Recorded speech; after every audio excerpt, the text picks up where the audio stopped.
Hey, what's going on, everybody? How you doing? Matt Antonelli here with Antonelli Softball. Today we're looking at double play footwork around the second base bag for second baseman. We have Ali Aguilar here. She's an infielder for Washington, one of the top players in the country. And so we're going to just check out kind of her footwork around the bag and talk about the different varieties that you can use depending on where the ball is. So, couple keys to turning double plays as a middle infielder from the second base position. The first thing is you want to try to get to the bag as early as you can, and you want to try to get your left foot on the bag, okay? So, once your left foot gets on the bag, you're going to read the ball. And where the ball is thrown is going to determine how you use your feet. So the key to remember is you're always going to get your left foot on the bag, and then you're going to take your right foot to the ball wherever the ball is. So if the ball ends up being way over here, you're going to take your right foot that way. If the ball ends up being thrown on this side of the bag over here, then you're going to take your right foot across the bag this way. Okay, so you're always thinking about taking your right foot to the ball. If the ball is thrown directly at you right here, then a lot of times all you have to do is just kind of pick your foot up and put it down right here since the ball is thrown right on the bag. Couple keys to remember. The first thing is you just want to make sure that you kind of stay out of the baseline, out of this area. What we usually do is we put a little circle around the bag, maybe a little bit further away than that if you're practicing outdoors in the dirt. If you're not, envision a circle around the bag. And you want to try to just stay out of that circle. You definitely don't want to be on this side right here, because if the runner slides in and you're on that side of the bag, you can get hit, right? And even though you can't take out infielders at the college level, if you're standing right in the baseline, there's a chance that you do get cleated or get knocked down. On this side, you want to use the bag as protection. So as long as you're over here, the runner has to slide into the bag. They can't slide over the bag. Then you're okay. All right. But you want to make sure that you're not in this area right here, because that's the danger area. Okay. So let's watch a couple examples of her kind of turning double plays here.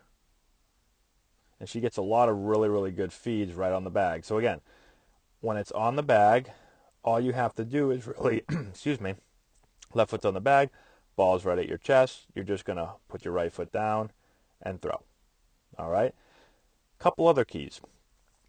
When you move your foot to wherever the ball is, the goal is to catch the ball somewhere in the middle of your body, okay, so that you can catch it and then transfer right there. So that's why we're taking our right foot to wherever the ball is.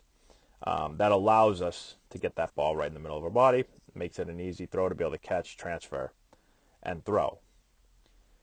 The other thing you want to think about is after you catch and then throw, let's fast forward here a little bit.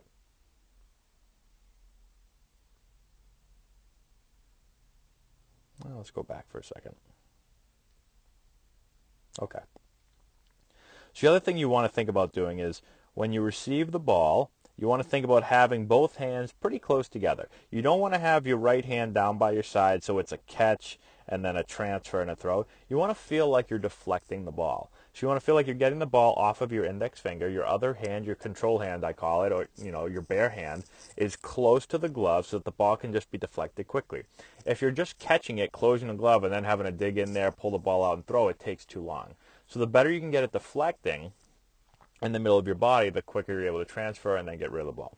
The other thing is, when this foot gets down and you throw, you want to make sure that your momentum is going towards your target. So if you do end up stepping here, now you want to drive off of that leg to get some momentum going back towards your target.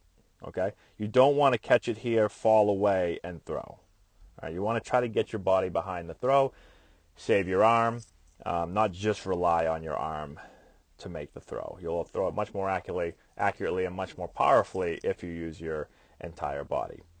A couple other things to think about. When I receive the ball, I want to try to get the ball out of my hand as quickly as possible, and so we want to have a short arm action. And so although she's just kind of working on her footwork here, what you want to think is, how we describe it to our players, is you want to think like you're standing in water up to your waist. and you don't want to allow the ball to get wet. So when you take the ball out of your glove, you're going to take it out thumbs down, so the fingers on top, your fingers are on top of the ball, and the ball will go no lower than your chest. You're just going to pull the ball across your chest and then throw it. Okay? If you do end up going down here and taking a big long arm circle, it's just taking longer for the ball to get out of your hands. Okay? So always work on short, quick arm circles, and you can practice that during your throwing, during your warm-ups. Make sure you're changing your or using different arm actions. All right? And it's going to depend on the position. If you're a middle infielder, you're going to have a much shorter arm action than an outfielder would. A few more tips for you guys. You want to always anticipate a bad throw.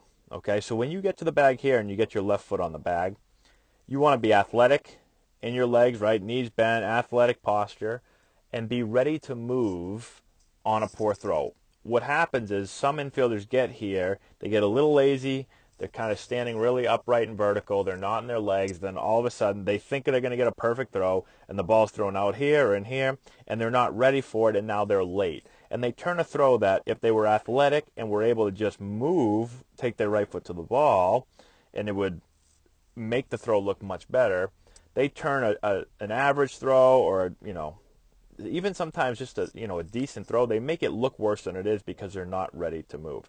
So what I was always told as an infielder by our infield coaches is it's your job to make the feeder's throw look good. Okay, so you need to be anticipating a bad throw and then move your body to catch the ball in the middle of your body. All right, that's the goal. Make his throws look good. And some infielders are really good at that. And then some infielders get lazy. They're not anticipating. And the ball's only thrown right here, but instead of moving, they're late to it, and now they're reaching, and they come off the bag, or they're not able to complete the double play.